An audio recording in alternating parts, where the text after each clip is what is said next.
Hello मेरे प्यारे दोस्तों, जैसा कि आप मुझे स्क्रीन पर देख पा रहे हैं, शायद नहीं देख पा रहे होंगे। फिलहाल कोई बात नहीं, ज़रूरी नहीं है कि आप मुझे देखें। हम यहाँ पर आप लोगों को लेके आए हैं सामान्य ज्ञान के कुछ क्वेश्चंस जो कि बहुत इंपॉर्टेंट है और प्रीवियस ईयर के पेपर में पूछे गए हैं। बिल्कुल 100% श्योर है। मैं वही क्वेश्चंस को आपको डिस्कस करता हूँ जो कि पेपर में पूछे हैं और अभी तक आए हुए हैं, और ऐसी उम्मीद की जाती है कि इन्हीं क्वेश्चनों का रिपीटेशन होगा। होता रहता है, आपने बहुत से एग्ज़ाम दिए होंगे, आपने देखा होगा कि हाँ, हो सकता है ना भी देखो, क्योंकि आप लोगों ने पीछे प्रीवियस ईयर क्वेश्चंस ना पढ़े हों, इसलिए आप लोगों ने नहीं देख पाया होगा। लेकिन जिन बच्चों ने पढ़ा होगा प्रीवियस ईयर क्वेश्चंस, वो उन लोगों ने जरूर देखा होगा, ऐसी मुझे उम्मीद है। तो मेरे प्यारे दोस्तों, चलते हैं क्वेश्चन की ओर। हम लोग समय व्यक्त नहीं करेंगे क्योंकि समय हमारे पास बहुत ही कम है और पेपर नज़दीक है। तो मेरे प्यारे दोस्तों, आपकी स्क्रीन पर कुछ क्वेश्चंस हैं जो कि आपके एग्ज़ाम में ज़रूर आएंगे, ऐसी मुझे उम्मीद है।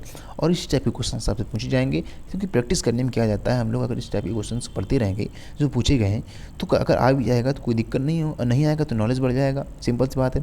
लेकिन नॉलेज बढ़ना वो भी बात सही है, लेकिन पेपर में ज़रूर पूछा जाएगा, ऐसी मुझे उम्मीद है, क्योंकि प्रीवियस ईयर के क्वेश्चन रिपीटेशन होता रहता है।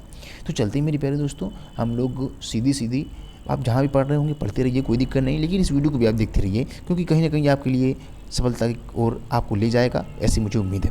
तो चलते हैं मेरे प्यारे दोस्तों, लिखा हुआ अगला क्वेश्चन आपकी स्क्रीन पर। लिखा हुआ 1857 के विद्रोह में झांसी की रानी ने किसके सहयोग से ग्वालियर में विद्रोह किया था। बहुत ही इंपॉर्टेंट क्वेश्चन है कि जब 1857 में जब विद्रोह हो रहा था, ठीक है, आपने सुना होगा, तो वहाँ पर जब झांसी की रानी ने ग्वालियर पर अटैक किया था, ठीक है, जीतने के लिए, अंग्रेजों से छुटकारा पाने के लिए, तो किसका सहयोग लिया था, ये क्वेश्चन आपसे पूछा गया है एग्जाम में पूछा गया था। तो किससे सहायता ली थी? तात्या टोपे से। किससे ली थी? तात्या टोपे से। चलिए अगला लिखा वो प्लासी का युद्ध कब हुआ। प्लासी का युद्ध कब हुआ, ऐसे एग्जाम में आता रहता है, ठीक है। 1757 ईस्वी में प्लासी का युद्ध हुआ था। चलिए अगला क्वेश्चन लिखा हुआ फतेहपुर सीकरी की स्थापना किसने करवाया था। तो फतेहपुर सीकरी की स्थापना किसने कराई थी? अकबर ने क्या कराया था? दीन इलाही धर्म की स्थापना में की थी। चलिए बहुत सारी तथ्य हैं इसके संबंध में, आप पढ़ते रहिए, यहाँ पढ़ रहे हैं, लेकिन जो भी हम पूछे मैं आपको वही डिस्कस कर रहा हूँ। अगले देखते हैं, अंजू बाबी जॉर्ज किस खेल से संबंधित हैं। अंजू बाबी जॉर्ज ये किसी व्यक्ति का नाम है, वो किस खेल से संबंधित हैं? एथलेटिक्स से। किससे संबंधित हैं? एथलेटिक्स। ऐसे क्वेश्चन आपके एग्जाम में बहुत पूछे जाते हैं। चलिए लिखा हुआ राजस्थान में किस तरह के पेड़ों में पत्तियाँ पाई जाती हैं। राजस्थान में किस तरह के पेड़ों में पत्तियाँ पाई जाती हैं। तो छोटी पेड़, जितने भी छोटे छोटे पेड़ होते हैं उनमें क्या पाई जाती हैं? पत्तियाँ पाई जाती हैं। ठीक है मेरे प्यारे दोस्तों, चलिए आगे देखते हैं, हम लोग इंपॉर्टेंट क्वेश्चन डिस्कस कर रहे हैं। ओके, लिखा हुआ है किसके नेतृत्व में 1776 ईस्वी में अमेरिका में को स्वतंत्रता प्राप्त हुई थी। किसके नेतृत्व में 1776 में अमेरिका को नेतृत्व में आपको अमेरिका को स्वतंत्रता प्राप्त हुई थी। तो आपको याद होना चाहिए जॉर्ज वाशिंगटन, ठीक है, ये राष्ट्रपति भी रह चुके थे अमेरिका के। तो इन्हीं के नेतृत्व में 1776 में, ठीक है, अमेरिका को स्वतंत्रता प्राप्त हुई थी। ठीक है, अगला क्वेश्चन आपकी स्क्रीन पर ये रहा, कौन सी नदी महाराष्ट्र के नासिक से निकलती है। तो गोदावरी नदी। दक्षिण भारत की गंगा बोलते हैं गोदावरी नदी को, और ये महाराष्ट्र की नासिक से होकर गुजरती है। चलिए अगले का अनुच्छेद 370, आपको याद होना चाहिए कि जितने भी अभी तक एग्ज़ाम हो रहे हैं, अभी आपने देखा होगा CHSL का एग्ज़ाम हुआ था, CHSL का, तो उसमें आपने देखा होगा कि आपके सेक्शन से, आर्टिकल से बहुत से क्वेश्चंस पूछे गए थे। तो आपको पता होना चाहिए कि आर्टिकल आपके इंपॉर्टेंट है, कॉन्स्टिट्यूशंस पॉलिटिक्स आपके इंपॉर्टेंट है, उसको भी आप जहाँ भी पढ़ रहे हैं उसको वहाँ से पढ़ते रहिए, ठीक है, और मेरी इस प्रैक्टिस को आप देखते रहिए। चलिए मेरी ऐसी उम्मीद होगी आप जरूर देखेंगे, और आपको अच्छा लगेगा तो लाइक और सब्सक्राइब करना बिल्कुल ना भूलिए। लिखा हुआ था, बात कर रहे थे हम लोग, अनुच्छेद 370 भारत के किस राज्य में लागू है। जम्मू कश्मीर में। ये बहुत ही पुराने क्वेश्चंस मैंने उठाया, इस वजह से यहाँ पर लिखा हुआ है, लेकिन आपको पता होना चाहिए कि 1970 को, अनुच्छेद 370 को अब ख़त्म कर दिया गया है भारत के जम्मू कश्मीर से। ठीक है, अब भारत के जम्मू कश्मीर में 370 को ख़त्म कर दिया गया है, आपको ये याद होना चाहिए। तो ये क्वेश्चन बहुत ही पुराना था, पेपर में आया हुआ, आप समझ सकते हैं कि अब जो क्वेश्चन आएगा वो ये नहीं आएगा। अब आपसे पूछा जाएगा क्या अनुच्छेद 370 जम्मू कश्मीर में लगा है, तो आप कहेंगे नहीं लगा हुआ है। ठीक है, चलिए अगला देखते हैं, इंपॉर्टेंट क्वेश्चन हैं, इस टाइप क्वेश्चन आपसे पूछे जाएंगे। आपको सिर्फ मैं आपको गाइड कर रहा हूँ कि इस टाइप क्वेश्चन आ सकते हैं, ठीक है। आप इसी टाइप के क्वेश्चन आप पढ़िए, एग्जाम कहाँ भी जहाँ भी पढ़ रहे हो आप इसी टाइप के क्वेश्चन को पढ़िए। लिखा हुआ भारत और पाकिस्तान के बीच का सीमा का निर्धारण किसके द्वारा किया गया है। मतलब कौन सी रेखा है जो भारत और पाकिस्तान को अलग करती है। तो रेखा है, नहीं, रेड क्लिफ रेखा है। कौन सी रेखा है? रेड क्लिफ लाइन है, उसको बोलते हैं रेड क्लिफ लाइन। लेकिन यहाँ पर क्वेश्चन पूछा गया किसने किया था, तो आपको पता होना चाहिए उनका नाम था, उन्हीं के नाम पर रखा गया रेड क्लिफ लाइन। लेकिन देखो क्वेश्चन आपसे पूछा जाता है, लेकिन नाम किसने किया था, किसने अलग किया था, उस लाइन को नाम किसने दिया था, तो सर कॉरिल रेडक्लिफ, सर कॉरिल रेडक्लिफ ने ये नाम दिया था, इसीलिए उनका नाम जो लाइन बनाई गई उसको बनाया गया रेडक्लिफ रेखा।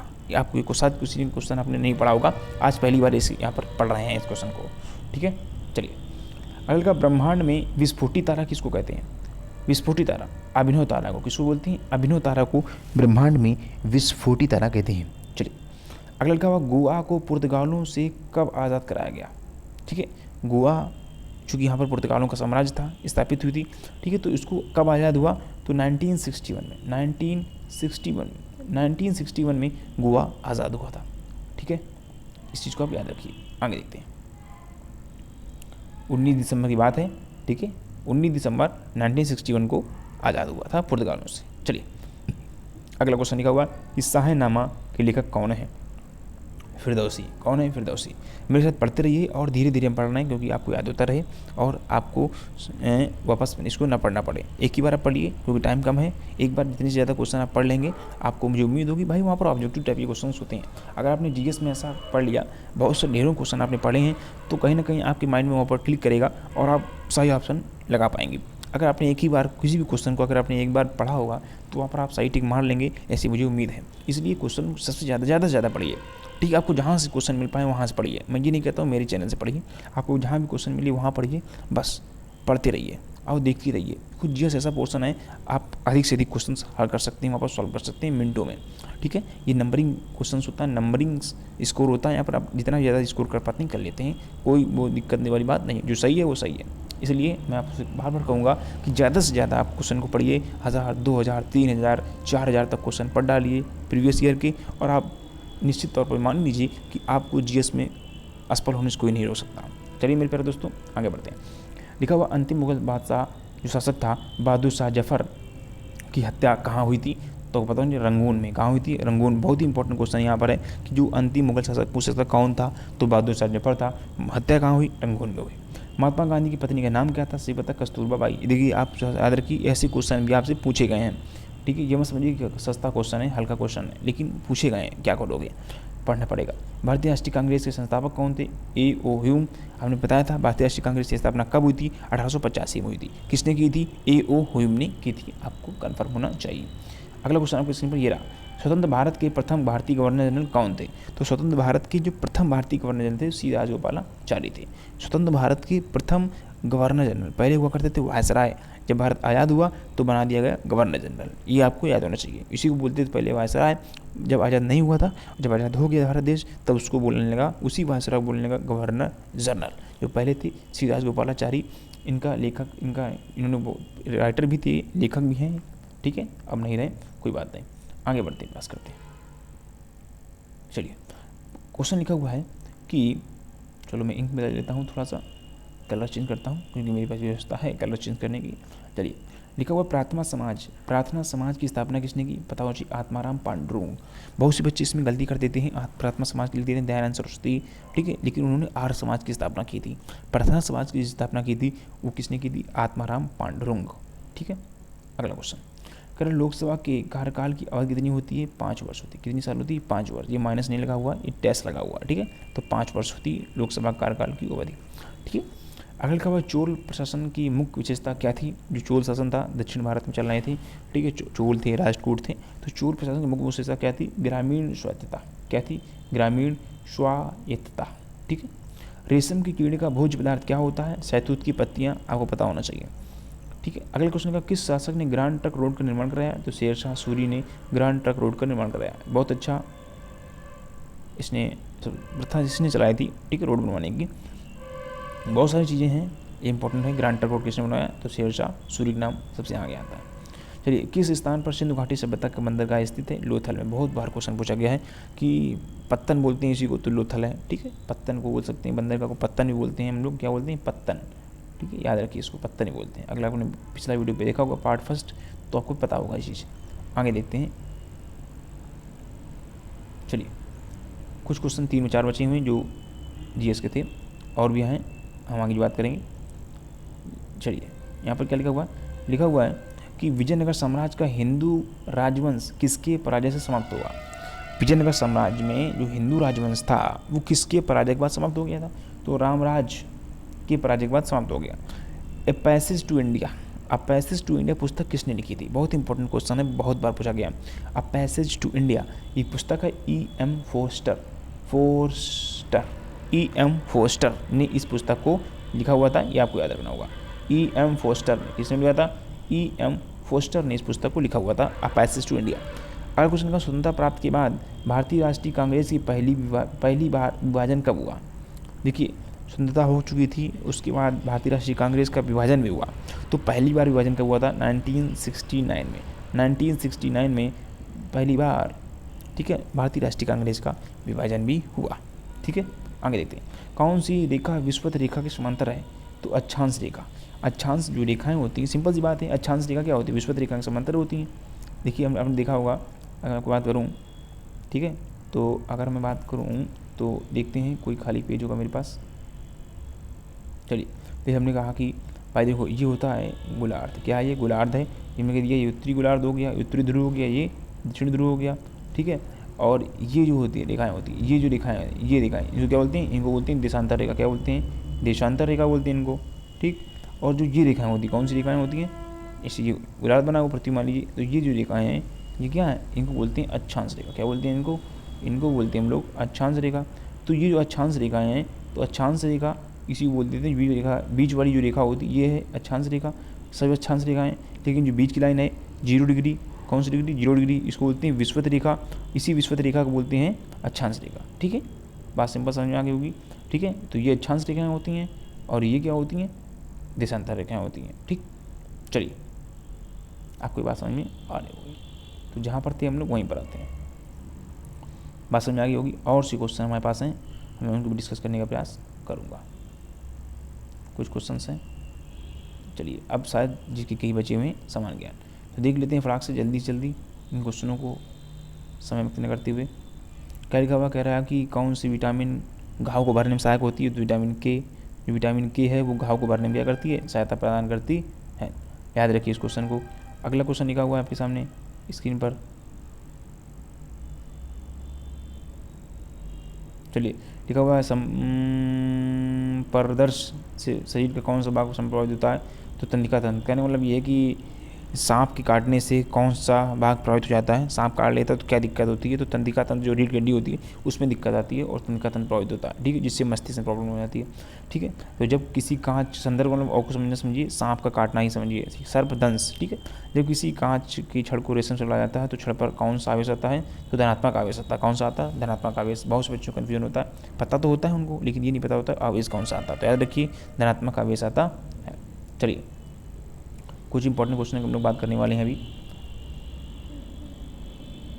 चलिए जल्दी तेजी से बात पढ़ते हैं हम लोग।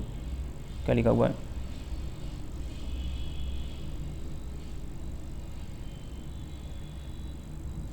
चलिए, क्वेश्चन आपकी स्क्रीन पर ये रहा कि गाय का गर्भधान काल कितने दिनों का होता है? माने गाय कितने दिन में गर्भधान करती है? 280 दिन में। 280 दिन के अंदर गाय जो होती है गर्भधान करती है। जब क्वेश्चन कभी नहीं पढ़ा होगा, आप पहली बार पढ़ रहे होंगे। प्रेशर कुकर में खाना जल्दी क्यों पकता है? सभी को पता होगा, प्रेशर कुकर के अंदर दाब क्या होता है? अधिक होता है, प्रेशर अधिक होता है। ठीक है, अगर का सोना का संकेत क्या है? AU। क्या बोलते हैं इसको? A और U ऐसे लिखा होगा तो क्या है? सोना है। ठीक है, चलिए, अगले का MKS प्रणाली में त्वरण का मात्रक क्या है? तो मीटर पर सेकेंड स्क्वायर, मीटर प्रति सेकेंड, मीटर पर सेकेंड स्क्वायर। ठीक, चलिए याद रखिएगा आपको। आगे देखते हैं, कह रहा है किसी भी पेड़ की आयु किस विधि से ज्ञात की जाती है?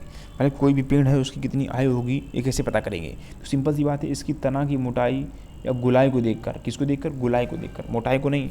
उसका कितना गोलाई है, जो तना होता है वो कितना गोल है, उसको देख करके वैज्ञानिक क्या करते हैं? पेड़ की लंबाई को, इसकी एज को बताते हैं कि कितनी एज इसकी होगी। ठीक है, चलिए अगला क्वेश्चन क्या लिखा हुआ है उसको समझते हैं। लिखा हुआ कि अमीटर किसे मापता है? विद्युत धारा को मापता है। समान वैज्ञानिक क्वेश्चन हैं, इसमें से GS भी मिलेगी आपको, बायो भी मिलेगी और केमिस्ट्री भी मिलेगी। ठीक है, अमीटर सभी जानते हैं विद्युत धारा, और जो वोल्ट मीटर मापता है वो क्या मापता है? वोल्ट को मापता है। किसको मापता है? वोल्ट को मापता है। वोल्ट मीटर वोल्ट को मापता है, अमीटर धारा को मापता है। लिखा हुआ है साबुन को जल में घोलने पर, साबुन जल में घोला तो जल का पृष्ठ तनाव क्या होगा? बताइए। तो साबुन को जब जल में घोला जाता है तो जल का पृष्ठ तनाव क्या होता है? घट जाता है। क्या होता है? घट जाता है। बहुत ही सिंपल क्वेश्चन, ऐसे क्वेश्चन आपके एग्जाम में आते हैं। माइका क्या है? भाई माइका क्या है? विद्युत का कुचालक है। एक आपने पढ़ा होगा सनमाइका, तो बोलते हैं माइका। भाई लकड़ी टाइप में होता है ये, तो विद्युत क्या है? कुचालक है। बात समझ में आ गई नहीं आ गई? देखा पीतल किसकी मिश्र धातु, बहुत इंपॉर्टेंट क्वेश्चन है। तो पीतल जो है वो तांबा और जस्ता की क्या है, मिश्र धातु है, ठीक है, याद रखिए इसको। तो जिंक को बोलते हैं जस्ता और तांबा बोलते हैं कॉपर तांबा सभी एक ही चीज़ है, ठीक है। तो जिंक और कॉपर इसी बोलते हैं, जिंक को जस्ता बोल दिया और तांबे को बोल दिया कॉपर, तो दोनों को मिश्र धातु कर देंगे तो पीतल बन जाएगा। क्या बन जाएगा? पीतल बन जाए। चलिए अगला क्वेश्चन देखते हैं क्या लिखा हुआ। गंदे जल में जमे मच्छरों को नष्ट करने के लिए केरोसिन मतलब मिट्टी का तेल का उपयोग क्यों होता है? क्योंकि यह जल के पृष्ठीय तनाव को कम कर देता है, ठीक है। क्या करता है? जल के पृष्ठ तनाव को क्या कर देगा? कम कर देगा। जल की पृष्ठ तनाव को क्या कर देगा? कम कर देगा। आपने फिजिक्स में पढ़ा होगा कि पृष्ठ तनाव टी होगा तो F/L एकांक लंबाई पर लगने वाले बल को क्या बोलते हैं? पृष्ठ तनाव बोलते हैं। जब पृष्ठ तनाव कम हो जाएगा बल कम लगेगा तो जाहिर सी क्या हो जाएगा? डूब जाएंगे, इसलिए बैठते नहीं वहाँ पर। बस समझ, जैसे ही वो बैठेंगे तो डूब जाएंगे, जैसे वो बैठेंगे वो कहाँ चले जाएंगे? नीचे जाएंगे। क्यों? क्योंकि लंबाई कम हो गई भाई, उस चीज़ को आधार कम हो गया बैठने का, तो चले जाएंगे नीचे, आधार ही नहीं बचेगा भाई। पृष्ठ तनाव बढ़ेगा तो बल बढ़ेगा और लंबाई जो कि नीचे जिसे बैठते हैं वो सतह पर वो क्या होगी? कम हो गई, वो हाई नहीं, जब हाई नहीं तो बल लगेगा तरी चले जाएंगे। बात समझ रहे? तो ये चीज़ें आपको समझ में आ रहा होगा, शायद आपको समझ में आ रहा होगा। मैं आपको समझाने का प्रयास करूँगा एक बार फिर से, मेरा मन बहुत तेज हो रहा है, क्या समझाऊँ। देखिए उसने कहा कि केरोसिन डालेंगे तो पृष्ठ तनाव होता है टी होता है F/L, एकांक लंबाई पर लगने वाले बल क्या बोलते हैं? पृष्ठ तनाव बोलते हैं, ठीक। तो भैया जब पृष्ठ तनाव क्या हो जाएगा? मिट्टी तेल डालेंगे, केरोसिन डालेंगे तो तनाव कम हो जाएगा ना, तो बल भी क्या हो जाएगा? कम हो जाएगा, लंबाई क्या हो जाएगी? सिंपल सी बढ़ जाएगी। इस तरीके से क्वेश्चन यहाँ पर हल हो जाएंगे, ठीक है। आगे देखते हैं। तो वही का उसने कहा कि पृष्ठ तनाव क्या होता है? कम हो जाता है। पृष्ठ तनाव कम हो जाएगा, सिंपल सी बात है, तो लंबाई बढ़ेगी और वो डूबने के चांसेस ज़्यादा है, इसलिए नहीं बैठते ही नहीं वहाँ पर, ठीक है, उड़ जाते हैं वो। अगला क्वेश्चन देखते हैं। लिखा हुआ है कैंची में कितने लीवर होते हैं? अरे बात वही, लीवर मतलब कितने पर होते हैं? 2, ठीक, सिंपल सी बात है। मैक संख्या का उपयोग किसकी चाल निर्धारण में किया जाता है? तो मैक दे बोलते हैं ना, मैक संख्या। तो विमान जब उड़ते हैं तो विमान की चाल को निर्धारण करने के लिए क्या बोलते हैं? मैक बोलते हैं। किस बोलते हैं? इतने मैक, 3600 मैक, 36,000 मैक, ठीक है, इन सब बातों को बात करते हैं, ठीक है। तो विमान की चाल को किसे कहते हैं? मैक से कहते हैं। किसे कहते हैं? मैक से। ध्वनि का वेग सबसे ज़्यादा किस में होता है? तो इस्पात में, यानी स्टील में सबसे ज़्यादा ध्वनि का वेग होता है मेरे प्यारे दोस्तों। इस बात को आप समझ पा रहे होंगे। तो चलते हैं अब आगे देखते हैं कुछ इंपॉर्टेंट नोट्स के बारे में। आपको अगर नहीं पता है इन आपको याद रखिए। देखिए कुछ क्षेत्र हैं, कुछ जनक हैं कि वनस्पति क्षेत्र की, वनस्पति शास्त्र ये क्षेत्र है, किसके जनक कौन है? थियोफेस्टस हैं। गज़ल के जनक कौन है? मिर्जा गालिब हैं। जीव विज्ञान क्षेत्र किसका है? अरस्तु का है। आयुर्वेदिक चिकित्सा किसकी? चरक की है। भारतीय पुनर्जागरण किसे बोलते हैं? राजा राम मोहन राय को भारत का आधुनिक जनक भी बोला जाता है, ठीक है। तो वही पुनर्जागरण का। इतिहास जनक कौन है? हेरोडोटस हैं। पार्लियामेंट ब्रिटेन की ने शब्द दिया था, पार्लियामेंट जो क्षेत्र दिया था, शब्द दिया था, वो किसने दिया था? ब्रिटेन ने दिया था, ठीक है। आपको ये बात याद होनी चाहिए। अर्थशास्त्र की अगर बात करें तो अर्थशास्त्र जनक कौन? एडमंड स्मिथ क्या है? अर्थशास्त्र के जनक है। अगर बात करें संस्कृत व्याकरण की बात करें तो पाणिनि है, पता होना चाहिए आपको। तुलनात्मक राजनीति की बात करें, अरस्तु जो है वो तुलनात्मक राजनीति की बात करते हैं और आयुर्वेद की भी बात करते हैं, ठीक है। आगे देखते हैं आधुनिक भूगोल हम्बोल्ट ने किसको दिया था? हम्बोल्ट ने। आधुनिक भूगोल किसने दिए थे? हम्बोल्ट ने दी थी। आधुनिक भूगोल किसने दी थी? हम्बोल्ट ने दी थी, ठीक। रूसी क्रांति किससे संबंधित है? लेनिन से संबंधित है। लेनिन के बारे में आपको पता होना चाहिए, ठीक है। यूनानी चिकित्सा विज्ञान किसने दिया था? हिप्पोक्रेटस को किसने दिया था? यूनानी चिकित्सा विज्ञान को दिया था, ठीक है। इस टाइप की। भारतीय नागरिक सेवा किसने दी थी? तो भारत में जो नागरिक सेवा है वो किसने दी थी? पता होना चाहिए। भारत में नागरिक सेवा लॉर्ड कॉर्नवालिस ने नागरिक सेवा नहीं, सिविल सेवा वैसे बोलते थे, ठीक है। तो वही है, नागरिक सेवा मतलब सिविल सेवा, ठीक है। तो क्या हुआ? सिविल सेवा बोलते हैं। जनक कौन है? लॉर्ड कॉर्नवालिस को बोलते हैं सिविल सेवा के जनक, ठीक है। आगे देखते हैं आधुनिक शिक्षा नीति किसने दी थी? चार्ल्स ग्रांट ने। किसने? चार्ल्स ग्रांट ने। आधुनिक शिक्षा भूगोल इरेटोस्थनीज, इतिहास हेरोडोटस, ठीक है। परमाणु ऊर्जा नेक्टर होमोजागिन भाभा जनक माने जाते हैं। श्वेत क्रांति वर्गीस कुरियन, यानी द्वितीय क्रांति से बहुत संबंधित है, वर्गीस कुरियन। आधुनिक गणतंत्र की जननी किसे? संयुक्त राज्य अमेरिका बोलते हैं आधुनिक गणतंत्र की जननी। भारत में आधुनिक चित्रकला नंदलाल बोस। इसी टाइप क्वेश्चन अब आने लगे हैं बहुत एग्जाम में। आधुनिक चित्रकला नंदलाल बोस। आधुनिक उदारवाद जॉन लॉक। आधुनिक ओलंपिक खेल पियरे दी कुर्बाटिन आधुनिक ओलंपिक खेल। रसायन विज्ञान लेवोजियर, किसने दिया था? लेवोजियर। ठीक है, याद रखिए इस चीज़ को। रसायन विज्ञान के क्षेत्र किसका है? लेवोजियर का है। आधुनिक वर्गीकरण कैरोलस लीनियस। आधुनिक वर्गीकरण भौतिक विज्ञान न्यूटन। इस टाइप के आपने क्वेश्चन देखे, आपको समझ में आ चुका होगा किस टाइप में। अगर आपको स्क्रीनशॉट लेना चाहते हैं तो आप आसानी से इसका स्क्रीनशॉट ले सकते हैं। ठीक है मेरे दोस्तों, आप ले लीजिए स्क्रीनशॉट जल्दी से जल्दी। ठीक है, आप इसको पढ़ लीजिए। ठीक है, और आसानी से इसको समझ लीजिएगा। नोट्स लिखना चाहें लिख बना सकते हैं, नोट्स ना बनाइए, केवल आप पढ़ते रहिए। बार बार वीडियो देख लीजिए। अगर नोट्स बनाने का टाइम आपके पास है तो वीडियो देख लीजिए, उससे अच्छा यही है कि आप वीडियो देख लीजिए। आपको जल्दी से आप रिविजन कर लेंगे जल्दी। मेरे प्यारे दोस्तों, मुझे उम्मीद है कि आपको ये वीडियो अच्छा लगा होगा और मेरे साथ बने रहिए। तब तक के लिए जय हिंद। मैं नया वीडियो लेकर जल्द से जल्द आपके साथ प्रस्तुत होऊंगा। जय हिंद।